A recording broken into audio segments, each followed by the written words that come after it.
यह जीसी के digital platform पर आप सभी का स्वागत है। बीए प्रथम वर्ष में जो प्राचीन इतिहास का जो पेपर है, इसके अंतर्गत हम लोग प्राग ऐतिहासिक काल के बारे में पढ़ रहे थे। जैसा कि पिछले वीडियो में अपने पाषाण काल के बारे में पढ़ा, मैंने पाषाण काल के बारे में आप लोगों को बताया था। देखिए, पाषाण काल के बारे में पुनः कुछ चीज़ों को मैं बता देना चाहता हूँ ताकि वो चीज़ें आ जाए। देखिए, जो प्रागैतिहासिक काल है, उस काल खंड को जो विभाजित किया गया है वह पाषाण काल, काशी युग एवं लौह युग में। मैंने पाषाण काल के अंतर्गत पूरा पाषाण काल, मध्य पाषाण काल और नव पाषाण काल के बारे में मैंने बताया है। यह तीनों को आपने पढ़ लिया है। इसके साथ साथ यह मध्य पूरा पाषाण काल, उच्च पूरा पाषाण काल के बारे में यह पाषाण काल के अंतर्गत आता है।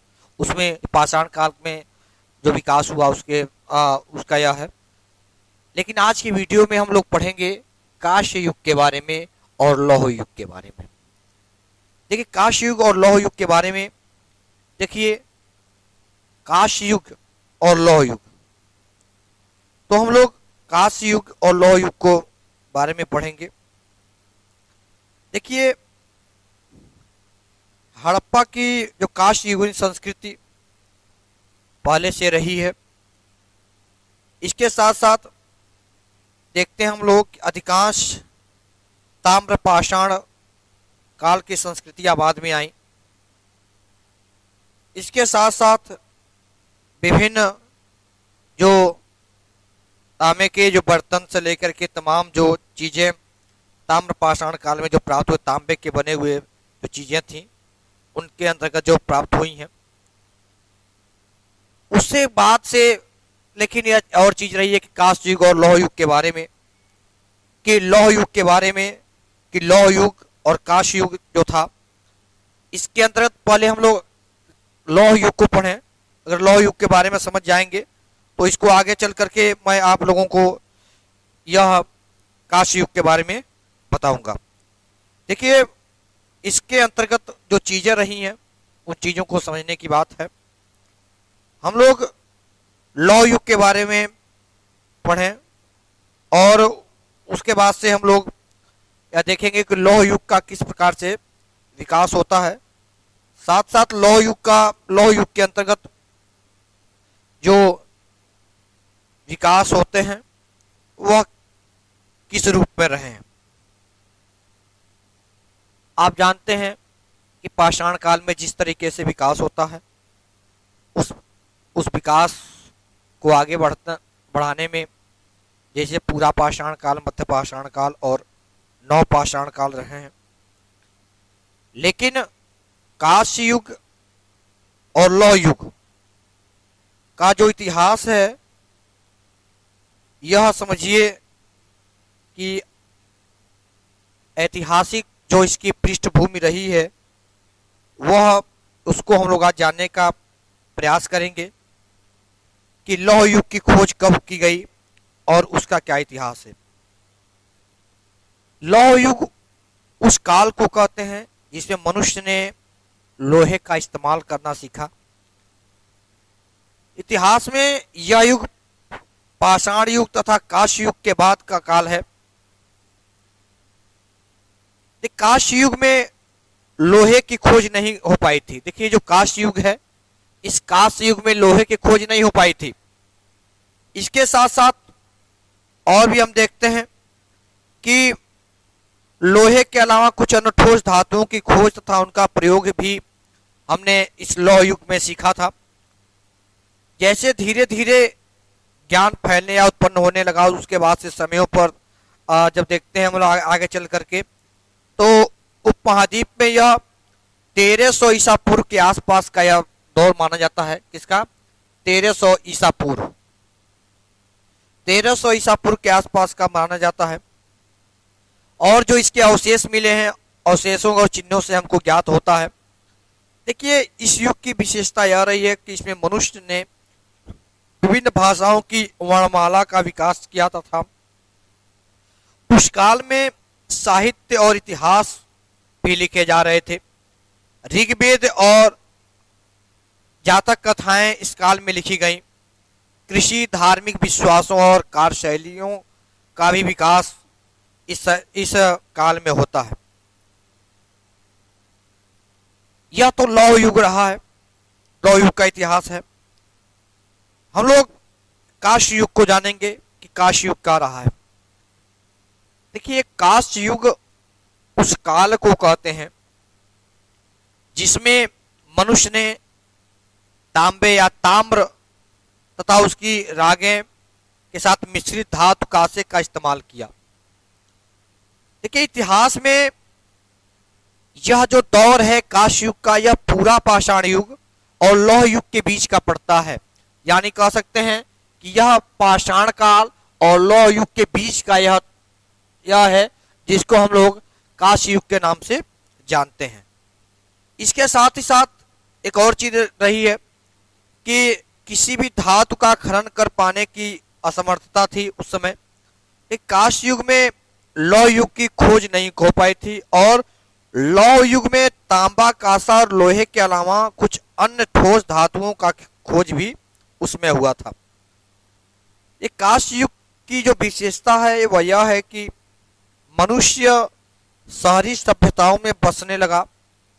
इसके साथ साथ इसी कारण से विश्व की कई जगहों पर पौराणिक सभ्यताओं का विकास जो होता है वह काश युग को माना जाता है। यानी विश्व में जो भी पौराणिक चीजें हैं उनका जो विकास होता है वह काश युग के आसपास का माना जाता है कि उसमें तमाम ऐसे सभ्यताओं का विकास हुआ। इसके साथ साथ इस युग की एक और बात है वह यह है कि अब विभिन्न सभ्यताओं में अलग अलग लिपियों का जो विकास होता है वह इस काश युग में होता है। लेकिन जो पुरातात्विक शास्त्री हैं, विद्वान हैं, विचारक हैं, को उस युग के बारे में महत्वपूर्ण तथ्य हासिल होते हैं और हड़प्पा सभ्यता में अर्ध जो प्रतिमा है काश युग की सबसे शुरुआती सभ्यताओं में से एक है जो प्रतिमा प्राप्त हुई है काश युग की। इसके साथ साथ काश युग में युद्ध में इस्तेमाल किए जाने वाले चीजें जो अब रोमेनिया के इतिहास के संग्रहालय में स्थित है, उसके आधार पर हम काश युग का जो विकास होता है उसको हम लोग देखते हैं। देखिए, संपूर्ण युग की जो अवधि है और विश्व के विभिन्न क्षेत्रों में कांसे को पूर्णतया इस्तेमाल से संबंधित, हालांकि अलग अलग जगहों में यह घटना अलग अलग दौर में हुई। यह नहीं कहा जा सकता कि सभी जगहों पर जो काश युग का विकास हुआ वह काश युग का विकास एक समय पर हुआ, लेकिन सबका अलग अलग चीजें हैं। इसके साथ साथ एक और चीज रही है, काश युग का जो विकास रहा है, यह विकास का जो क्षेत्र रहा है वह एक निश्चित क्षेत्र रहा है और जो भी अवशेष मिले हैं वह एक निश्चित क्षेत्रों में प्राप्त हुए हैं। तो संपूर्ण क्षेत्र पर यह कह सकते हैं कि इसकी खोज हुई या संपूर्ण क्षेत्र में इसका लोग प्रयोग करते थे, यह का नाम तर्क संगत प्रतीत नहीं होता है। देखिए, इसके कई, जैसे ग्रीस की सभ्यता रही है, मेसोपोटामिया की रही है, इसके साथ साथ जो सिंधु घाटी सभ्यता रही है, हड़प्पा सभ्यता रही है, इन सभ्यताओं में तमाम ऐसी चीजें मिली हैं जिनसे यह लगता है कि इस काल में कांसे का उपयोग होता था।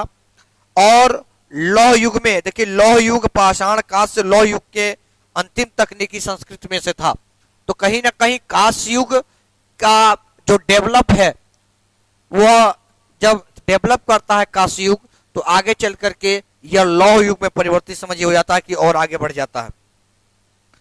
इसके साथ साथ इस चीज को हमने जाना, उसके बाद से कुछ ऐसी चीजें रही हैं। देख, मैंने पिछली वीडियो में बताया था जैसे पूरा पाषाण काल का जो काल रहा है, मैंने कल बताया था कि 25 लाख बीसी से लेकर के लगभग 10,000 बीसी तक रहा है। उसका विकास भी मैंने कल आप लोगों को बताया था, और उसका स्थल भी जहाँ पे उसकी खोज हुई थी, खोज को आपने जाना। लेकिन इससे संबंधित कुछ चीजें हैं। देखिए, यह महत्वपूर्ण तथ्य है। यह जो बगैर पशुपालन का प्रथम साक्ष्य मिलता है, जो गुजरात से मिलता है, ठीक है, भीमटेका से जो खुदाई हुई वहां से मिलता है। हथनौरा से मानव कंकाल जो प्राप्त हुए हैं, यह हथनौरा का जो क्षेत्र जहां से मानव कंकाल प्राप्त हुए हैं। साथ ही साथ लेखहिया से जो सर्वाधिक मानव कंकाल प्राप्त हुए हैं। तो ये सारी चीजें रही हैं जो खुदाई से प्राप्त अवशेष हैं, जिसके आधार पर हम प्राचीन इतिहास के बारे में जानते हैं। देखिए, यह ऐसे महत्व, देखिए जो इस मैप है, इस मैप पे हम देखते होंगे, चाहे कृषि हो, चाहे नरकंकाल हो, चाहे युद्ध के सामान हो, यह सभी चीजें, चाहे हड्डियां हो, यह सभी चीजें इसमें कांस्य युग से लेकर के वर्तमान चीजें तक सारी चीजें इसमें आ जाती हैं। लेकिन एक चीज और हम देखते हैं कि जो कांस्य युग का, जो लौह युग का विकास होता है, उसको हम थोड़ा और डिटेल जानेंगे।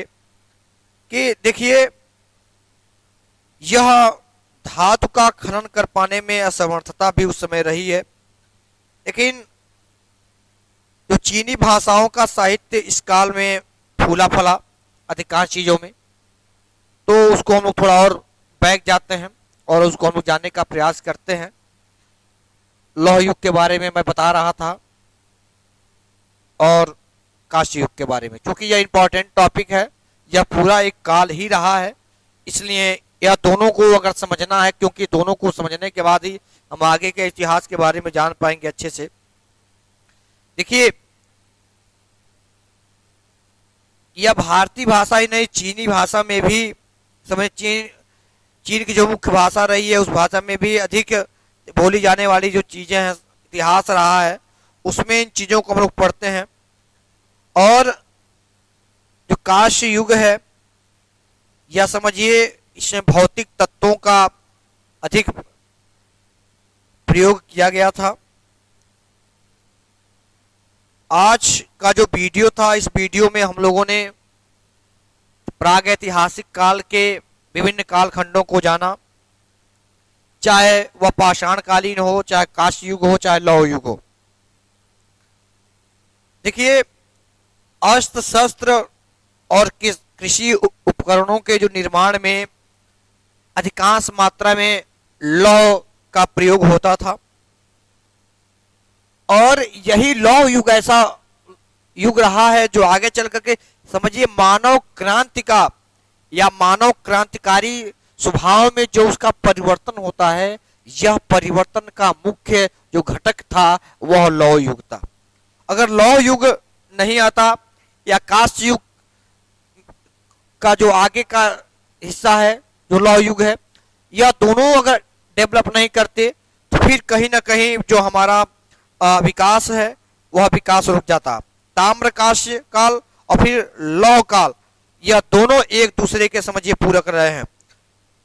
और लेकिन यह अलग है कि मेसोपोटामिया में इसका प्रयोग कब किया गया, यह अलग चीजें हैं। भारतीय इतिहास में कब ये चीजें रही हैं, वो अलग रही हैं। तो यह अलग अलग कालखंड में यह रहा है। लेकिन भारतीय ऐतिहासिक अगर दृष्टिकोण से पूछा जाए, तो लौह युग का जो समझिए कि प्राचीन इतिहास है, यह काफी प्राचीन है। मैंने आप लोगों को इसके बारे में बताया था।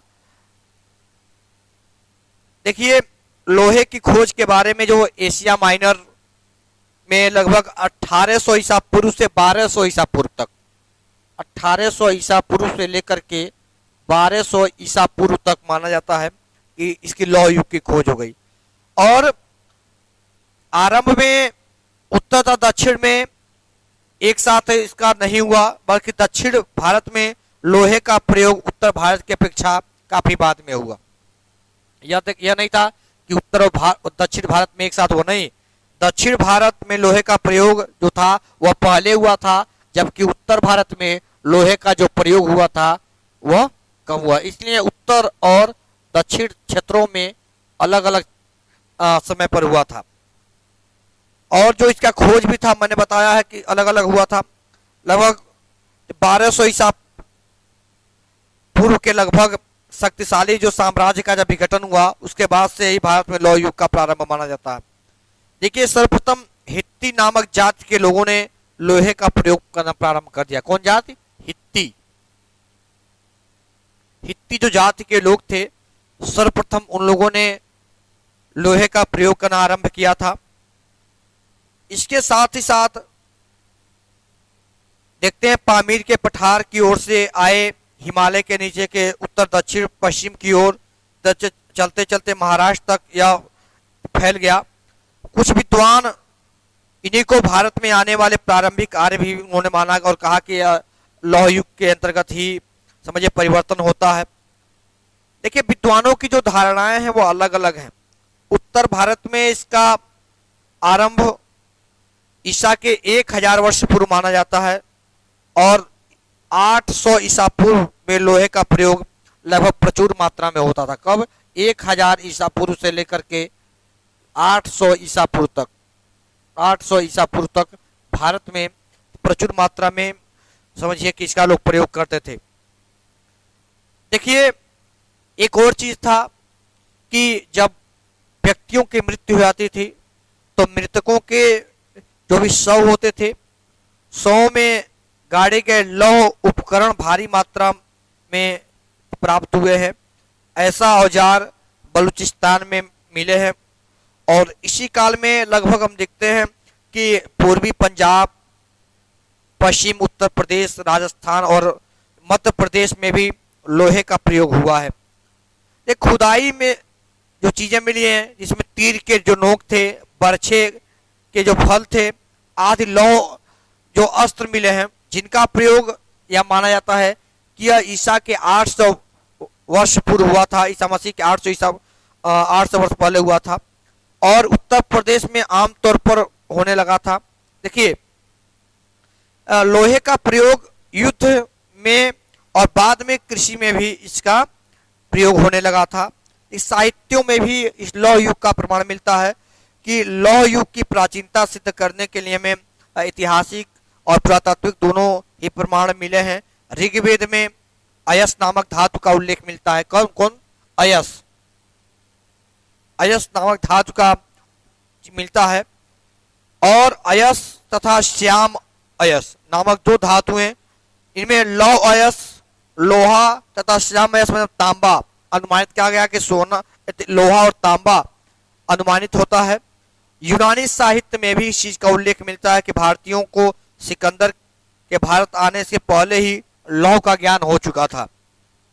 तो भारत के जो कारीगर थे लोहे के उपकरण बनाने में निपुण थे ऐसा माना जाता है और उत्तर वैदिक काल के ग्रंथों में भी इस धातु के रूप में उल्लेख प्राप्त होते हैं। तो इस प्रकार से हमने आज कांस्य युग और लौह युग के बारे में जाना और साथ ही साथ यह जाना कि किस प्रकार से तीर, भाला, खुरपी, चाकू, कटार, वसूली आदि जो चीजें हैं वह खुदाई से प्राप्त हुए हैं। जो अंतरिक खेड़ा की खुदाई से प्राप्त अवशेष हैं उसमें धातु शोध करने की जो भट्टियां थीं उसके भी अवशेष प्राप्त हुए हैं। तो इस प्रकार से हमारा जो आज का टॉपिक रहा है यह कांस्य युग और लौह युग यह दोनों समाप्त होते हैं। अगले नेक्स्ट हम लोग क्लास में अन्य चीजों को पढ़ेंगे।